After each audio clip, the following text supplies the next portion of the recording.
रामायण काल में महाबलियों में एक नाम बाली का भी था। वो एक ऐसा प्रकर्मी राजा था जिसका प्रकर्म तीनों लोकों में था। देवराज इंद्र के धर्म पुत्र और किष्किंधा के राजा बाली के बारे में बहुत कम लोग ही जानते हैं और उससे शक्तिशाली तीनों लोकों में कोई न था। तो आइए जानते हैं महाबली बाली और हनुमान जी के युद्ध के बारे में। सुग्रीव का भाई और वानरश्रेष्ठ ऋक्ष का पुत्र बाली बहुत ही शक्तिशाली था। देवराज इंद्र का धर्मपुत्र और किष्किंधा का राजा बाली जिससे भी लड़ता था, लड़ने वाला कितना ही शक्तिशाली हो उसकी आधी शक्ति बाली में समा जाती थी और लड़ने वाला व्यक्ति कमजोर होकर हार मान लेता था या तो मारा जाता था। यही कारण से बाली ने कभी भी हार का सामना नहीं किया था। आखिर बाली की शक्ति का राज क्या था? रामायण के अनुसार बाली को उसके धर्मपिता इंद्र से एक स्वर्ण हार प्राप्त हुआ था। हार की शक्ति के कारण बाली लगभग अजेय था। बाली ने कई युद्ध लड़े और सभी युद्धों में वह विजयी रहा। इस स्वर्ण हार को ब्रह्मा ने मंत्र युक्त करके यह वरदान दिया था कि इसको पहनकर बाली जब भी रणभूमि में अपने शत्रु का सामना करेगा तो उसके शत्रु की आधी शक्ति क्षीण हो जाएगी और वह आधी शक्ति बाली को प्राप्त हो जाएगी। यही बाली की शक्ति का राज था। यही कारण है कि बाली युद्ध में पराजित नहीं होता था। बाली ने कई योद्धाओं को हराया था। बाली ने अपनी इस अद्भुत शक्ति के बल पर 1000 हाथियों का बल रखने वाले दंडभी नामक असुर का वध कर दिया था। दंडभी के बाद बाली ने उसके भाई मायावी का भी एक गुफा में वध कर दिया था।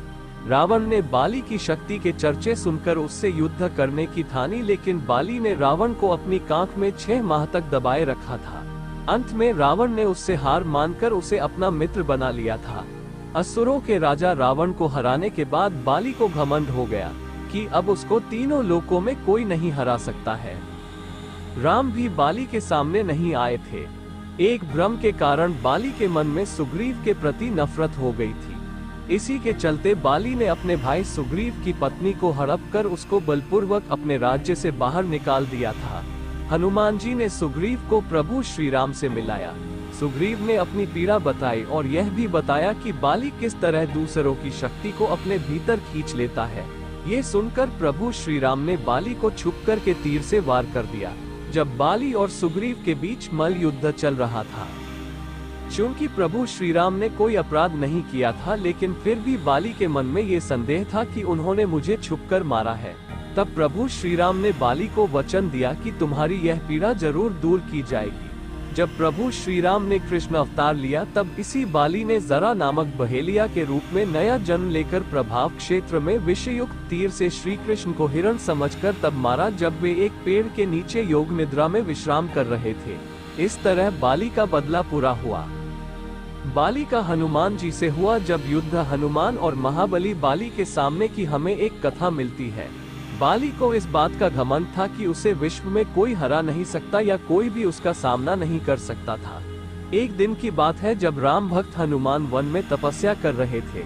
उस दौरान अपनी ताकत के नशे में चूर बाली लोगों को धमकाता हुआ वन में पहुंचा और चिल्लाने लगा कि कौन है जो मुझे हरा सकता है। किसी ने माँ का दूध पिया है तो मुझसे मुकाबला करे। कोई है जो मेरी चुनौती स्वीकार कर सकता है। हनुमान जी उसी वन में राम नाम का जाप करके तपस्या कर रहे थे। बाली के चिल्लाने से उनकी तपस्या में विघ्न हो रहा था। उन्होंने बाली से कहा, वानर राज आप अति बलशाली है, आपको कोई नहीं हरा सकता, लेकिन आप इस तरह चिल्ला क्यों रहे हैं? ये सुनकर बाली भड़क गया। उसने हनुमान जी को चुनौती दी और ये तक कहा कि रे वानर, तू जिसकी भक्ति करता है मैं उसे भी हरा सकता हूँ। श्री राम का मजाक उड़ाते देख हनुमान जी को क्रोध आ गया और उन्होंने बाली की चुनौती को स्वीकार कर लिया। तब तय हुआ कि अगले दिन सूर्योदय होते ही हनुमान जी और महाबली बाली के बीच युद्ध शुरू होगा। अगले दिन हनुमान जी तैयार होकर युद्ध के लिए निकल ही रहे थे कि ब्रह्मा जी उनके समक्ष प्रकट हुए। उन्होंने हनुमान जी को समझाने की कोशिश की कि वे बाली की चुनौती स्वीकार न करें, लेकिन हनुमान जी ने कहा कि बाली ने मेरे प्रभु श्री राम को चुनौती दी है। ऐसे में अब यदि मैं बाली की चुनौती को अस्वीकार कर दूंगा तो दुनिया क्या समझेगी? लोग मुझे कायर समझेंगे, इसलिए बाली को तो सबक सिखाना ही होगा। ये सुनकर ब्रह्मा जी ने कहा, ठीक है, आप जब युद्ध के लिए जाओ तब आप अपनी शक्ति का 10वां हिस्सा ही लेकर जाओ, शेष अपने आराध्य के चरण में समर्पित कर देना। युद्ध से लौटकर यह शक्ति फिर हासिल कर लेना। ये सुनकर हनुमान जी मान गए और अपनी कुल शक्ति का 10वां हिस्सा लेकर बाली से युद्ध करने के लिए चल पड़े। युद्ध के मैदान में हनुमान जी ने जैसे ही बाली के सामने अपना कदम रखा, ब्रह्मा जी के वरदान के अनुसार हनुमान जी की शक्ति का आधा हिस्सा बाली के शरीर में समाने लगा। इससे बाली के शरीर में उसे अपार शक्ति का एहसास होने लगा। उसे लगा जैसे ताकत का कोई समंदर शरीर में हिलोरे ले रहा हो।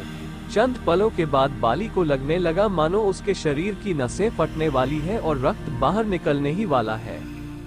तभी अचानक ही वहां ब्रह्मा जी प्रकट हुए और उन्होंने बाली से कहा कि खुद को जिंदा रखना चाहते हो तो तुरंत ही हनुमान से कोसों दूर भाग जाओ, अन्यथा तुम्हारा शरीर फट जाएगा।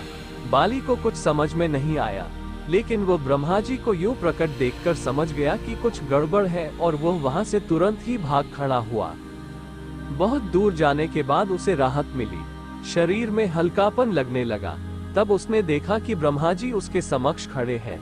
तब ब्रह्मा जी ने कहा कि तुम खुद को दुनिया में सबसे शक्तिशाली समझते हो, लेकिन तुम्हारा शरीर हनुमान की शक्ति का छोटा सा हिस्सा भी नहीं संभाल पा रहा है। तुम्हें मैं बताना चाहता हूँ कि हनुमान अपनी शक्ति का 10वां भाग ही लेकर तुमसे लड़ने आए थे। सोचो यदि संपूर्ण भाग लेकर आते तो तुम्हारा क्या होता। बाली यह जानकर समझ गया कि मैंने बहुत बड़ी भूल की थी। बाद में बाली ने हनुमान जी को दंडवत प्रणाम किया और बोला, अथाह बल होते हुए भी हनुमान जी शांत रहते हैं और राम भजन गाते रहते हैं, और एक मैं हूँ जो उनके एक बाल के बराबर भी नहीं हूँ और उनको ललकार रहा था। मुझे क्षमा करें हनुमान।